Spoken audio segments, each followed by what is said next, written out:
All right, Zion Gunners, I do apologize. As you can see and maybe hear, I'm extremely under the weather. It didn't happen till later this tonight. Um, Today has been a beautiful first day of the year. What horrible news to wake up to. But the show goes on. Terrorism doesn't stop because you're under the weather.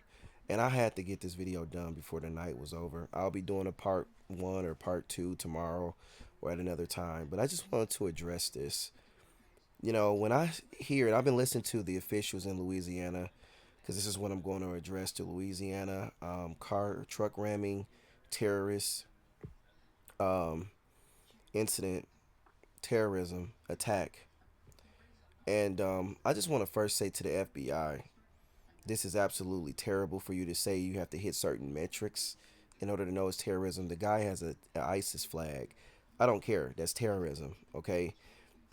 He knows what he's doing. He has an ISIS flag. He clearly wants to identify with that. No different than any of the other car ramming uh, events that's happened globally. But this event, this particular attack brings to mind the California shooters. I don't know if you remember the husband and wife, or I don't know if they're boyfriend, girlfriend. Completely normal citizens, just like it sounds like this guy. Totally from a veteran from Texas. And then out of nowhere, they just come up, sleeper cell, and start destroying and committing terrorism. Well, it makes me think of that couple in California who went on a spree of just shooting and killing people in the middle of the street, attacking their workplace, and so many other things. And this has sleeper cell all over it. And I get that they can't necessarily say certain things, but this better come out because these people are obviously living normal, civilized lives. This guy who committed this terrorist act in Louisiana was born here, obviously was an ISIS supporter or sympathizer, and he committed these acts of terrorists on our soil, even being a veteran. So that show you they'll go into the army. They'll do this has sleeper cell all over it. That's the first thing I just want to say. Remember and think and please research the couple in California how they just up out of nowhere. They worked in tech. They worked for good had good companies, good jobs, good vehicles.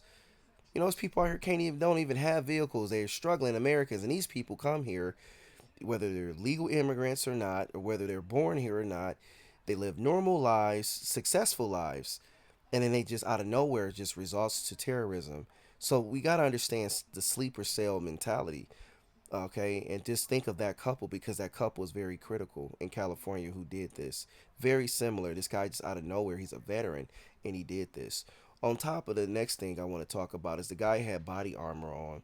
Listen, I'm Second Amendment. I don't believe anything should be illegal. That's just the truth. Um, there's always ways to safeguard and go about things to make it better, and I'm support any common sense measure of safety and protection. I am absolutely against gun control, but however, you have to have bullet piercing bullets being made legal.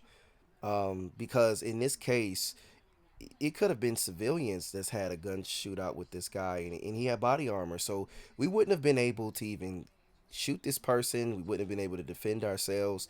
And I know they wanted to have this completely, illegal, but unless you got a long gun, it's about the only thing that can shoot through the actual body armor. But we really do need body piercing or armor piercing bullets made legal.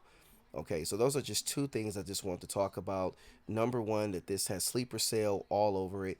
Reference the couple from California, husband and wife, or couple who lived a normal life, suburban life, worked in tech, and just